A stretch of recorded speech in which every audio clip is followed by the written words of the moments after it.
প্ৰিয়ংকা কাইলৰ পৰা উলিয়াব নোৱাৰিব মটৰচাইকেল সমতল ভোটগ্ৰহণৰ 72 ঘণ্টাৰ পূৰ্বৰে পৰা বাইক ৰেলী নিৰ্বাচনী আয়োগে বাইক ৰেলী সন্দৰ্ভত দিলে এই নিৰ্দেশনা বাইক ৰেলীৰ লোকে কোনো স্থানত জড়িত হৈছে অসামাজিক কাৰ্যকলাপত আৰু তাৰ পৰিপ্ৰেক্ষিততে নিৰ্বাচনী আয়োগৰ এই নিৰ্দেশনা বিধানসভা নিৰ্বাচন হোৱাৰ পাছুখন ৰাজ্যতে প্ৰযোজ্য হ'ব এই নিৰ্দেশনা প্ৰথম পৰ্যায়ৰ নিৰ্বাচন হ'বলগীয়া স্থানত মঙলবাৰলৈহে উলিয়াব পাৰিব বাইক ৰেলী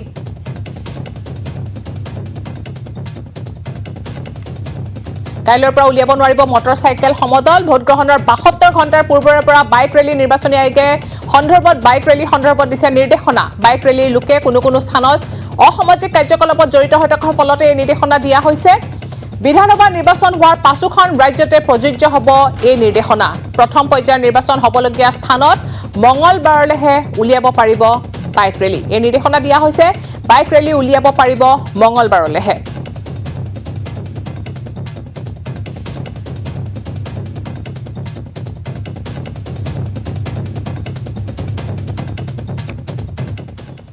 অসমত নিৰ্বাচনী প্ৰচাৰত ব্যস্ত কেন্দ্ৰীয় গৃহমন্ত্ৰী অমিত শাহ আৰু বিজেপিৰ ৰাষ্ট্ৰীয় সভাপতি জগত প্ৰসাদ নাড্ডা বিজেপিৰ দুই শীৰ্ষস্থানীয় নেতাই পৃথকে তিনিখনকৈ নিৰ্বাচনী সভাত চলালে নিৰ্বাচনী প্ৰচাৰ গৃহমন্ত্ৰী অমিত শাহে মুখ্যমন্ত্ৰী সৰ্বানন্দ সোণোৱালৰ সমষ্টিত মাজুলীৰ লগতে জোনাই আৰু উদালগুৰিতো চলালে নিৰ্বাচনী প্ৰচাৰ চিলাপথাৰ ভুৱন পেগুৰ হৈ প্ৰথমখন সভাত ভাগ লৈ অমিত শাহে মুকলি কৰিলে সমালোচনা লগতে কংগ্ৰেছক কৰিলে সমালোচনা কংগ্ৰেছৰ দিনত অসমত চলিছিল মুকলি সন্ত্ৰাসবাদ কংগ্ৰেছৰ শাসনত স্থবিৰ হৈছিল অসমৰ উন্নয়ন 5 বছৰৰ ভিতৰত অসমৰ বিকাশ ৰাস্তাত চলিছে আৰু লগতে কলে ৰাজ্য চৰকাৰে নামঘৰলৈ ধন আগবঢ়াইছে কংগ্ৰেছে আজমলক কুলাত বহুৱাইছে মিছিং অধ্যুষিত অঞ্চলটোত প্ৰচাৰ চলাই অমিত শাহে কলে যে অসমৰ মিছিং জনগোষ্ঠীয়সকল আমাৰ সন্মান ইপিনে মাজুলীত নিৰ্বাচনী প্ৰচাৰ ভাগ ল'বলৈ অহা গৃহমন্ত্ৰীগৰাকীক অপ্যায়নৰ বাবে সাজু কৰা হয় বিবিধ ব্যঞ্জনো মাজুলী নিৰ্বাচনী সভাত ভাগ লোৱাৰ পিছত গৃহমন্ত্ৰীগৰাকী ৰাওনা হয় উদালগুৰিলৈ ইউপিপিএলৰ প্ৰাৰ্থী গোবিন্দ বসুমতাৰীৰ হৈ চলাই নিৰ্বাচনী প্ৰচাৰ দুদিনীয়া কাৰ্যসূচীৰে অসমলৈ আহিছে বিজেপিৰ ৰাষ্ট্ৰীয় সভাপতি জেপি নাড্ডা টিংখঙৰ ৰাজগড়ত জুতলিবাৰী বাগিচাত প্ৰথমখন নিৰ্বাচনী সভাত ভাগ লয় নাড্ডাই আৰু টিংখঙৰ প্ৰাৰ্থী বিমল বৰাৰ হৈ চলালে নিৰ্বাচনী প্ৰচাৰ টিংখঙৰ উপৰিও তিতাবৰ আৰু বিহালীতো নিৰ্বাচনী প্ৰচাৰ সভাত ভাগ ল'লে বিজেপিৰ ৰাষ্ট্ৰীয় সভাপতিগৰাকীয়ে কাইলৈ জেপি নাড্ডাই গুৱাহাটীত মুকলি কৰিব বিজেপিৰ নিৰ্বাচনী ইস্তাহাৰ অমিত শাহ জেপি নাড্ডাৰ উপৰিও কাইলৈ নিৰ্বাচনী প্ৰচাৰ চলাবলৈ অসমলৈ আহিব প্ৰতিৰক্ষা মন্ত্ৰী ৰাজনাথ সিং লামডিং আৰু হুজাইত দুখনকৈ নিৰ্বাচনী সভাত ভাগ ল'ব ৰাজনাথ সিঙে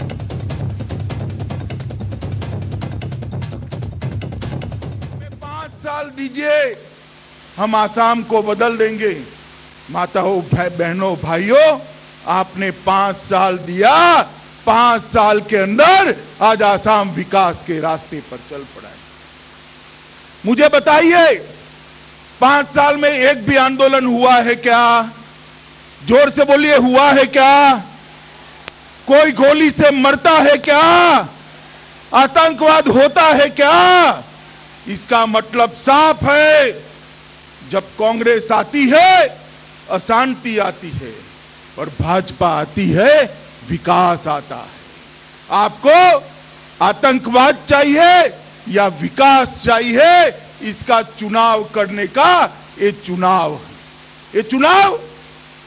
किसी विधायक को चुनने का नहीं है किसी मुख्यमंत्री को चुनने का नहीं है आसाम के भविष्य को संवारने का चुनाव है और मित्रों मैं आज आपको बताने आया हूं हमने 5 साल में आसाम का विकास तो किया ही किया मगर साथ साथ आसाम के गौरव को भी आगे बढ़ाने का काम किया है कांग्रेस पार्टी 15 साल तक यहां से सरदार मनमोहन सिंह सांसद बनकर गए 10 साल तक कांग्रेस की सरकार चली मगर भूपेन हजारिका को भारत रत्न नहीं मिलता था भारतीय जनता पार्टी की सरकार ने भूपेन दा को भारत रत्न देने का काम किया और विकास के मामले में मोदी जी का कोई स्पर्धा नहीं कर सकता सिर्फ यही बजट के अंदर आसाम के लिए 53,000 करोड़ रुपए का काम मोदी जी ने घोषित किया है मित्रों 53,000 करोड़ रुपए বদৰুদ্দিন আজমলে হিমন্তক উগ্ৰ সাম্প্ৰদায়িক বুলি মন্তব্য কৰাৰ পিছতে হিমন্তৰ প্ৰতিক্ৰিয়া মই মুছলমান ল'ৰা ডাক্তৰ ইঞ্জিনিয়াৰ হোৱা বিচাৰো কাৰণে মই সাম্প্ৰদায়িক আনহাতে প্ৰিয়ংকা গান্ধীৰ কলিয়াবৰ ভ্ৰমণৰ সন্দৰ্ভত কেশৱ মহন্তৰ প্ৰতিক্ৰিয়া ৰাহুল প্ৰিয়ংকা জলেকে যায় তাতে কংগ্ৰেছ হাৰে মই মুছলমানৰ ভালটো বিচাৰো সেয়ে মোক আজমল ডাঙৰীয়াই বেয়া পায় আজমল ডাঙৰীয়াৰ বাবে মই বেয়া কিন্তু মই আজমল ডাঙৰীয়াক ভাল পাওঁ কলিয়াবৰত কেশৱ মহন্তৰ হৈ প্ৰচাৰ চলাবলৈ আহি এই মন্তব্য মন্ত্ৰী হিমন্ত বিশ্ব শৰ্মাৰ কলিয়াবৰত জখলাবন্ধা ষ্টেডিয়ামৰ পৰা এক বিশাল বাইক ৰেলীত অংশগ্ৰহণ কৰি হিমন্তৰ ভাষণত উঠিল প্ৰতিশ্ৰুতিৰ জোৱাৰ হিমন্তই ক'লে এয়া নিৰ্বাচনী সভা নহয় এয়া বিজয় উৎসৱ আজি অসমৰ খিলঞ্জীয়া মুছলমান সমাজৰ লগত আমি থিয় হৈ আছিলো আটাইতকৈ যদি অৰুণোদয় আঁচনিৰে কোনোবা সম্প্ৰদায় যদি আটাইতকৈ উপকৃত হৈছে অসমৰ মুছলমান সমাজ বিনামূলীয়াৰ কলেজৰ এডমিশ্যনেৰে যদি আটাইতকৈ কোনোবা উপকৃত হৈছে অসমৰ মুছলমান সমাজ আমি কোনো সাম্প্ৰদায়িক নহয় ইয়াত দেখিলো আৰু ইলেকশ্যন লগা নাই এতিয়া বিজয় উৎসৱে হৈ গ'ল আৰু আজি বুন্দিয়ালাটো লৈ আহিলে খায়ে গ'লো এইটো ইফালে ৰাহুল প্ৰিয়ংকাই যদি প্ৰচাৰ চলায় তাতেই কংগ্ৰেছ হাৰে বুলি কটাক্ষ কৰি কেশৱ মহন্তই ক'লে এইবাৰ কলিয়াবৰত কংগ্ৰেছ প্ৰতিদ্বন্দ্বিতালৈকে নাহে ইয়াত কংগ্ৰেছৰ 15 বছৰ শাসন আছিল এই 15 বছৰ শাসন যেতিয়া আছিল কলিয়াবৰত কোনো কংগ্ৰেছৰ শাসনৰ দিনত চিন নাই কোনো এটা চিন নাই তৰুণ গগৈৰ এখন ফলক আছে ডক্টৰৰ এটা কোৱাৰ্টাৰত পুৰণা কোৱাৰ্টাৰত এইখিনিতে আমাৰ সন্মুখৰ কোৱাৰ্টাৰ এটা সোমবাৰৰ দিনটোত কংগ্ৰেছ নেত্ৰী প্ৰিয়ংকা গান্ধীয়ে কলিয়াবৰ আৰু বটদ্ৰৱাত প্ৰচাৰ চলোৱাৰ সমান্তৰালকৈ হিমন্তই দুয়োটা সমষ্টিতে প্ৰচাৰ চলায় এক প্ৰকাৰ কংগ্ৰেছৰ ৰাষ্ট্ৰীয় নেত্ৰীগৰাকীক প্ৰত্যাহ্বান জনায় কলিয়াবৰৰ পৰা দিবাকৰ দাসৰ সহযোগত Nilotpal Bora news 18 north east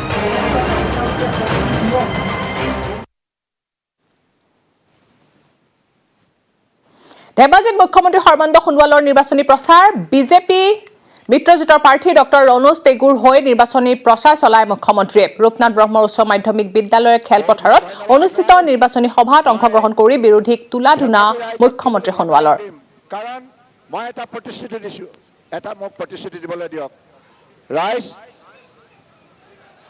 এটা প্ৰতিশ্ৰুতি দিবলৈ দিয়ক ৰনোজ পেগু আগন্তুক দিনত নিৰ্বাচিত হোৱাৰ পাছত ধেমাজি ৰাইজে ভবাৰ দৰে ৰনোজ পেগুৱে শক্তিশালীভাৱে আপোনালোকক সকলো ধৰণৰ সুবিধা প্ৰদান কৰাৰ সুযোগ লাভ কৰিব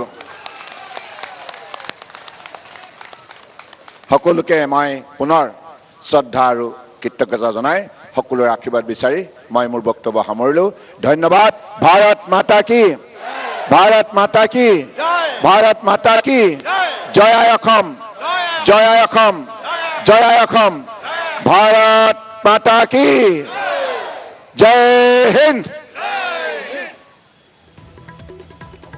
মাননীয় মুখ্যমন্ত্ৰী মহোদয়ৰ ভাষণ শেষ এয়া হোৱাৰ আছিলে লগে লগে মুখ্যমন্ত্ৰী সৰ্বানন্দ সোণোৱালে নিৰ্বাচনী প্ৰচাৰ ভাগ লোৱা অংশ আপোনালোকে দেখিলে পোনপটীয়াকৈ ধেমাজিৰ পৰা আছিল পোনপটীয়া সম্প্ৰচাৰ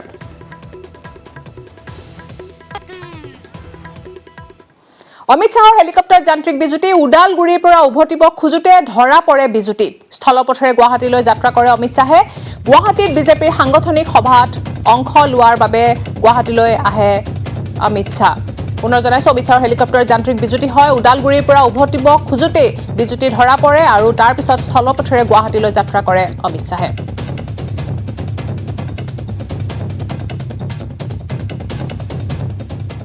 কংগ্ৰেছী নহয় ঘূৰ কংগ্ৰেছী পিছে এইগৰাকী ঘূৰ কংগ্ৰেছী কেতিয়াবা যায় বিজেপিৰ সভালৈও কিন্তু কংগ্ৰেছী হৈও কিয় যায় বিজেপিৰ সভালৈ চাওঁ আহক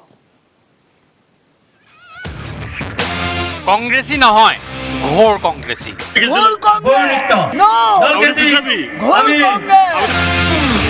এতিয়াৰ কথা নহয় পিতা মাতাৰ দিনৰে কংগ্ৰেছী তেওঁ গহপুৰত ৰিপুণ বৰাৰ নিৰ্বাচনী সভালৈ আহিছে এইজন ঘোৰ কংগ্ৰেছী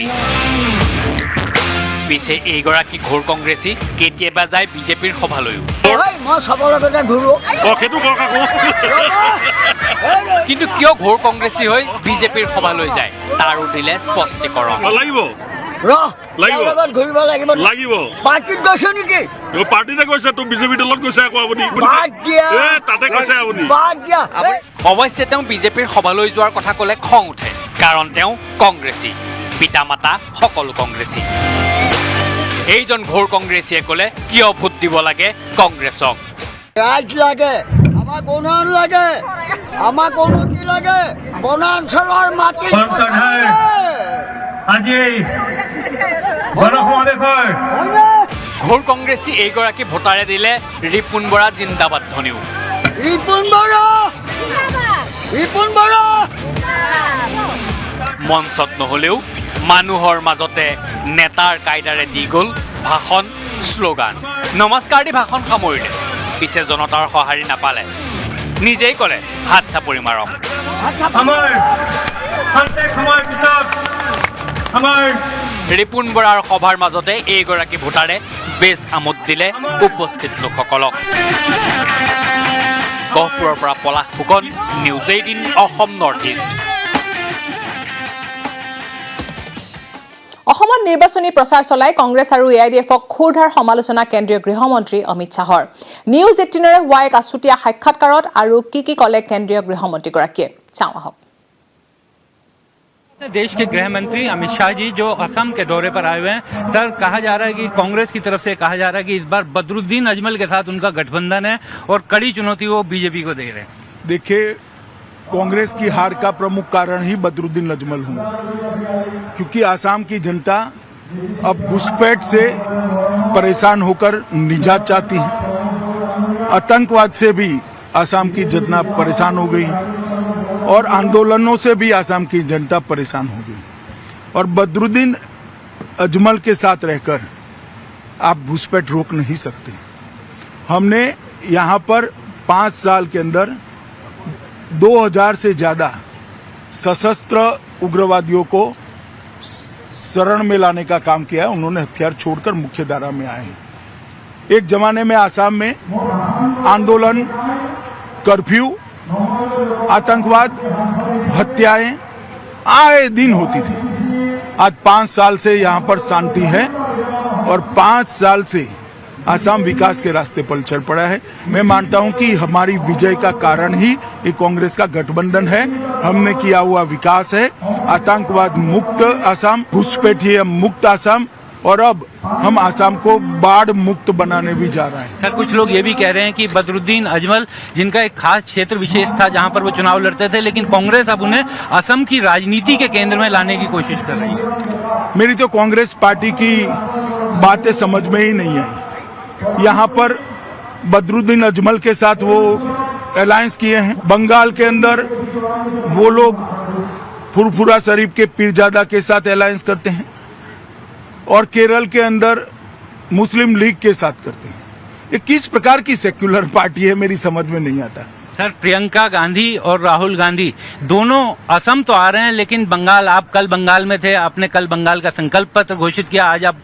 असम में हैं लेकिन अभी तक कांग्रेस के दोनों बड़े नेता बंगाल नहीं गए हैं लेकिन असम आ रहे हैं रेगुलर और चाय बगान में भी जा रहे हैं कि पैसा बढ़ाएंगे उनके लिए ना बंगाल में अब कुछ बाकी बचा है ना असम में बचा है आप परिणाम आए तब देख लेना बंगाल में भी 200 से ज्यादा सीटों के साथ भारतीय जनता पार्टी की सरकार बनेगी यहाँ पर भी पूर्ण बहुमत के साथ हमारी सरकार बनेगी हमारी टैली को हम बढ़ाएंगे सर एक बस अंतिम सवाल बंगाल को लेकर के बंगाल में आप लोगों ने अपना कल संकल्प पत्र जारी किया लेकिन दीदी अपनी चुनावी रैलियों में कह रही हैं कि हम बीजेपी को नहीं देखना चाहते हम पीएम मोदी का चेहरा नहीं देखना चाहते नहीं वो तो दीदी पर निर्भर करता है मगर बंगाल की जनता मोदी जी को देखना चाहती है इसलिए लाखों की संख्या में उनकी सभाओं में भीड़ उमड़ती है धन्यवाद बहुत बहुत शुक्रिया कैमरामैन नवीन बंसल के साथ विक्रांत यादव न्यूज 18 इंडिया असम সিটি 18 আছে আৰু খবৰ কিন্তু তাৰ আগতে লৈছো এটা সৰু বিৰতি ভোটাৰৰ মন জয়ৰ বাবে নাচি বাগি নিৰ্বাচনী প্ৰচাৰ চলাইছে ইজনৰ পিছত সিজনকৈ প্ৰাৰ্থীয়ে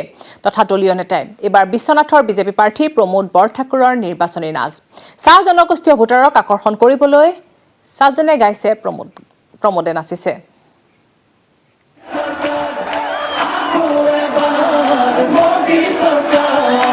নেতাৰ নৃত্য ভোট বিচাৰি ভোটাৰৰ মাজত নেতা ভোটাৰৰ মন ভুলাবলৈ নেতাই নাচে, সকলোৱে হাঁহে।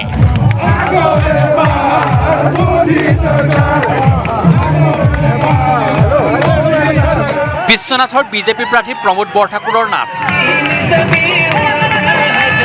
চাহ জনগোষ্ঠীয় ভোটাৰক আকৰ্ষণ কৰিবলৈ সাজন নায়কে গাইছে, মঞ্চতে প্ৰমোদ বৰঠাকুৰে নাচিছে।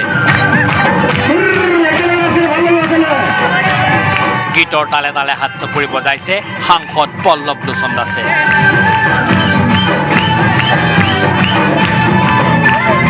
কেৱল প্ৰমোদ বৰঠাকুৰৰে নহয়, গা উঠিছে সকলোৰে।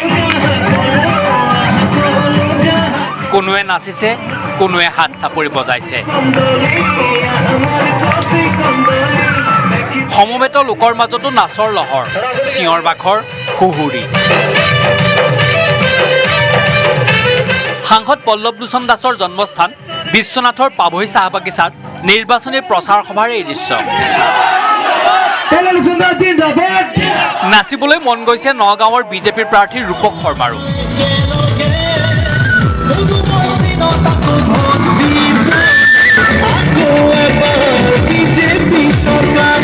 আকৌ এবাৰ বিজেপি চৰকাৰ। গানটো বাজিলেই গা নাচি উঠে। হাত চাপৰি বজায়ে নাচো নাচো কৰিলে ৰূপক শৰ্মাই। প্ৰাৰ্থীয়ে নানাচিলে কি হ'ল? নগাঁৱৰ নিৰ্বাচনী প্ৰচাৰত ৰূপক শৰ্মাৰ হৈ নাচি দিলে এইগৰাকী আইতাই।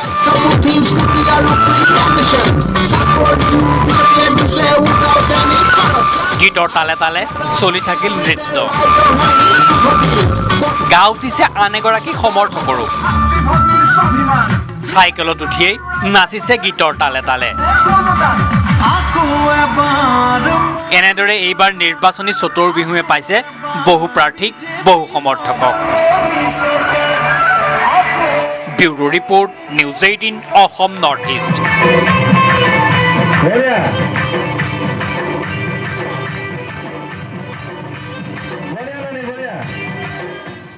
নিৰ্বাচনত ভোটাৰক আকৰ্ষিত কৰিবলৈ জনপ্ৰতিনিধিয়ে লৈছে ন কৌশল। হেলিকপ্টাৰেৰে ভোটাৰৰ মাজত প্ৰচাৰ চলাবলৈ গৈ ভোটাৰক আকৰ্ষণৰ কৌশল জনপ্ৰতিনিধিৰ। হেলিকপ্টাৰ চাবলৈও ৰাইজে লগাইছে হেতা ওপৰা।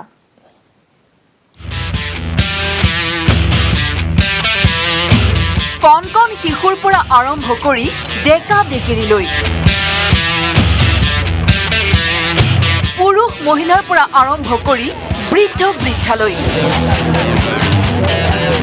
সকলোৱে আগ্ৰহেৰে অপেক্ষা কৰিছে। ঘৰৰ মুধচত, গাড়ীৰ ওপৰত, গছৰ ওপৰত মানুহ, পিছে কোন আহিব? হয়, চাব আহিছো। ওচৰত দেখা পালে বেছিকৈ ভাল লাগিব। দেখা নাইতো আৰু নিদিখা কাৰণেতো আহিছো দেখিব। হেলিকপ্টাৰ লগত আহিব না শুনে পাইছো। আগতে হেলিকপ্টাৰ নামিছিল নে নাই? নামা নাছিলে আগৰ পৰা। হেলিকপ্টাৰ দেখা নাই? দেখা নাই, একবাৰ এবাৰে পাছ দেখিব। নামা নাছিলে নেকি ইমান দিন? হা? ইয়াত নামা নাই আজিলৈকে হেলিকপ্টাৰ? নাই, আজি পাছ। শুনিলে, হেলিকপ্টাৰ চাবলৈহে অধীৰ অপেক্ষা এইসকলৰ।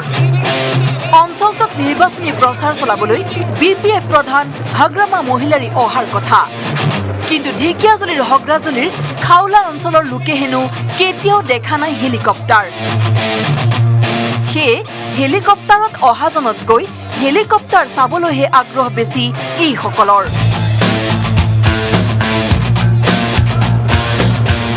আজি পাঁচ, আজি চাব। কেনেকুৱা লাগিছে? হা, ভালেই লাগিছে। কোন আহিব? হা, কোন আহিব? হাগ্ৰামা ছাৰ আহিব। হেলিকপ্টাৰ চাব আহিছে? হয়, চাব আহিছো। হাগ্ৰামা আহিব।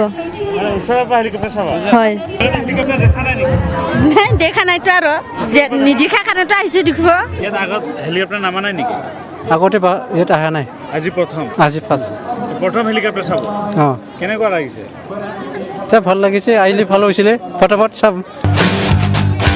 যথা সময়ত আহি পালেহি হেলিকপ্টাৰ। অস্থায়ী হেলিপেডত হেলিকপ্টাৰ অৱতৰণৰ ছিগনেল দিবলৈ জ্বলাই দিয়া হ'ল ধান খেৰৰ জুই। ধূলি উৰুৱাই হেলিকপ্টাৰ অৱতৰণৰ পিছতে নামি আহিল হাগ্ৰামা মহিলাৰী। মুখত হাঁহি লৈ ৰাইজক সম্ভাষণ জনালে BPF প্ৰধান হাগ্ৰামাই। ৰাইজক আকৰ্ষিত কৰিবলৈ হেলিকপ্টাৰেৰে ঢেকিয়াজুলিৰ হগ্ৰাজুলিত নিৰ্বাচনী প্ৰচাৰ চলাই এক প্ৰকাৰ চমক দিলে হাগ্ৰামা মহিলাৰীয়ে। ঢেকিয়াজুলিৰ পৰা Haren Bhumij, news 18 Assam north east.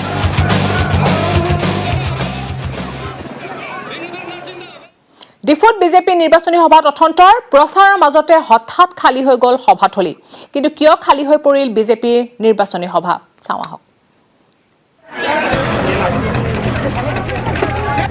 মাত্ৰ এটা ছেকেণ্ডতেই খালী হৈ গ'ল সভাথলী। ডিফুৰ এখন নিৰ্বাচনী প্ৰচাৰ সভাত দেখা গ'ল এই অথন্তৰ। সভাখন আছিল বিজেপিৰ বুথ লেভেলৰ নিৰ্বাচনী প্ৰচাৰ সভা। এই সভাত বুথৰ সভাপতিক ৱাৰ্ড কমিশ্যনাৰে নজনালে সম্বৰ্ধনা, আৰু তাৰ বাবে সমৰ্থকসকলে অপমানবোধ কৰি ছেকেণ্ডৰ ভিতৰতেই খালী কৰিলে সভাথলী। ইমানেই নহয়, সভাপতিগৰাকীক বাইকত তুলি সমৰ্থকে কৰিলে প্ৰস্থান। ঘটনাটো সৰু কিন্তু আচহুৱা। মই প্ৰেচিডেণ্ট অফিচিয়েল, মোৰ নাম প্ৰেচিডেণ্ট।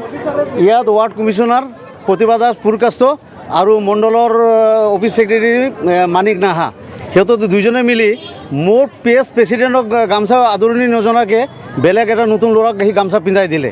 তে এইটো ৱাৰ্ডৰ মই চব মানুহ চানুহ মাতি মই এই মিটিং এৰেঞ্জমেণ্ট কৰিছোঁ, ধুনীয়াকৈ চব কৰিছোঁ। তে ইমান মানুহৰ ওচৰত মোক ইমান ডাঙৰ এটা লাজ দিছে, সেইটো লাজটো মোৰ চেণ্টিমেণ্ট মোৰ বহুত মন্তৰত লাগিছে। মই বিজেপি ইমান মোৰ জনোৱা নাই। Bureau report, news 18 Assam north east. ইফালে বটদ্ৰৱা সমষ্টিত আকৰ্ষণীয় হৈ পৰিছে নিৰ্বাচনী যুঁজ। বিধায়িকা আঙুৰলতা আৰু কংগ্ৰেছ প্ৰাৰ্থী শিৱামণি বৰাৰ মাজত বৃদ্ধি পাইছে মুখ চুপতি। এক বিশেষ প্ৰতিবেদন। বটদ্ৰৱাৰ আঙুৰ টেঙা নে মিঠা? আঙুৰলতাৰ দাবী ৰাইজে বুজি উঠিছে।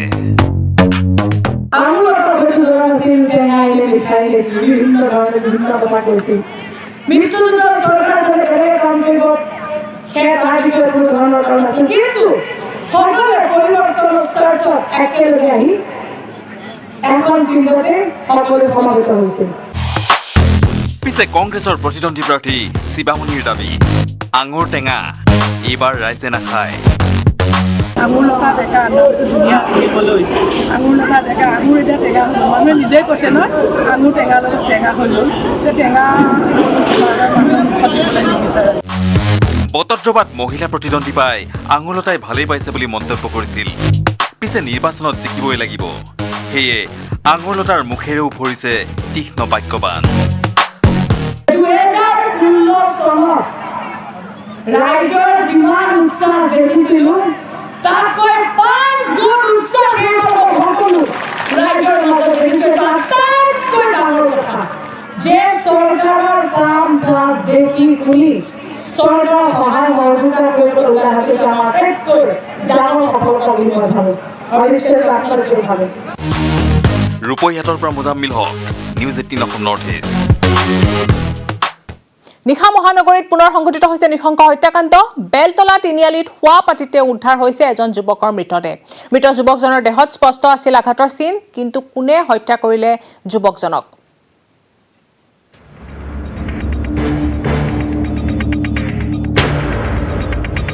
নিশাৰ মহানগৰীত নৃশংস হত্যাকাণ্ড। বন্ধ কোঠাত যুৱকক হত্যা দুৰ্বৃত্তৰ। ডিঙি আৰু মুখমণ্ডলত আঘাত কৰি পলায়ন দুৰ্বৃত্তৰ। মৰাই আৰু এনেকৈ আছে, মুখতে আঘাত পোৱা আছে। চকু দুটা আমি আৰু ইমান ওচৰত যাই কিনে চোৱা নাই। স্থান বেলতলা তিনিআলি। অইন দিনৰ দৰে দেওবাৰে নিশাও আহাৰ গ্ৰহণ কৰি টোপনি গৈছিল এগৰাকী GD মিট শ্বপৰ মেনেজাৰ প্ৰাঞ্জল কলিতা ঘৰনগৰ বেৰাত। দীৰ্ঘদিনীয়া ব্যৱসায়ী সত্যজ্যোতি ডেকাৰ মেনেজাৰ ৰূপে কৰ্মৰত আছিল যুৱকজন। পিছে নিশা টোপনি যোৱা যুৱকজন সুশৰীৰে সাৰ নাপালে সোমবাৰে। টোপনিৰ পৰা সাৰ পোৱাৰ পৰিৱৰ্তে ক্ষত বিক্ষত অৱস্থাত উদ্ধাৰ হ'ল প্ৰাঞ্জলৰ নিথৰ দেহ। দৰ্জাটো অলপ খোলা আছে, পাৰ্চটো আমাৰ এই ড্ৰয়িং ৰুমত আছে প্ৰথমটো কোনো যোৱা নাই মানে সি দেৰিকে উঠে না এই দেৰিকে উঠাৰ কাৰণে আৰু তাক আৰু খবৰ নাই কোনো এই মানি বেগটো সি বেলেগ ৰুমত থকাৰ কাৰণে মানে চাইছে এইটো আমাৰ মেনেজাৰৰ বেগ গম পাইছে যে মানুহটো ভিতৰত যে মৰি আছে এইটো মূৰ ডিঙিত গুৰুতৰভাৱে আঘাতপ্ৰাপ্ত প্ৰাঞ্জলৰ শোৱাপাতি কক্ষৰ বাহিৰত উদ্ধাৰ হৈছিল মানি বেগটো শোৱাপাতি কক্ষৰ বাহিৰত সংযোজিত চিচিটিভিত কৰ্তন হৈছিল সংযোগ প্ৰাথমিক তদন্তত আৰক্ষীৰ চকুত স্পষ্ট হৈ পৰিছে এয়া এক হত্যাকাণ্ড দৰ্জা ঠেলি পেলাই সোমাইছে ভিতৰৰ পৰা এনে দৰ্জাটো দৰ্জাৰি এটা দৰ্জাও তো ভিতৰৰ পৰা ঠেকনা দি পেলাই হয়ে আৰু কি এনেকৈ মানুহ ভাল আছিল তো পিছে কোনে কৰিলে হত্যা এই সকলোবোৰ এতিয়া তদন্তৰ আওতাত আৰক্ষীৰ সঠিক তদন্তত স্পষ্ট হ'ব সকলো কেমেৰা পাৰ্চন জয়ন্তৰ সহযোগত বলেন Bhattacharya news 18 Assam north east city 8 আৰু খবৰ কিন্তু তাৰ আগতে লৈছো পুনৰ এটা বিৰতি